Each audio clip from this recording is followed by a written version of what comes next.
Barry McKenna, Glasgow, Scotland. Which R.E.M. song did you find the most difficult to play or sing? And did the band laugh at you for this? Well, one thing I got to say is the band never laughed at me for anything. And they were well aware, you know, when they brought me on board that I was pretty green. I mean, you know, I was 29.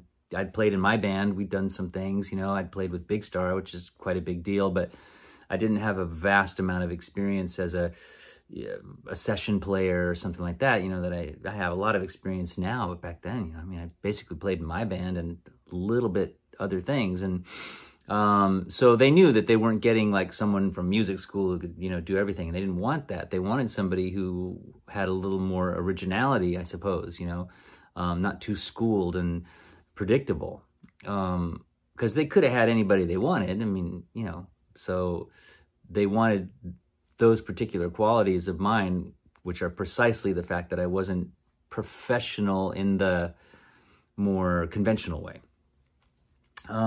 So, you know, if I made a mistake or something, you know, they didn't even react or whatever. And what's cool about that is that gave me this great confidence because, you know, if they were screaming at me like drill sergeants after every mistake, I was only probably going to make more mistakes. I mean, that's kind of human nature, right? You get so worried. But they just let everything slide. And so, of course, I got more confident. And when you're confident, your fingers just fall in the right keys, always.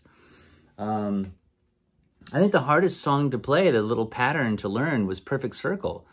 It's a strange little pattern. It's learnable. It's just, it's tricky, you know, and then the repetition of it is tricky. We didn't do it that often, maybe just for that reason. It's a special song. It's kind of a studio creation in a way.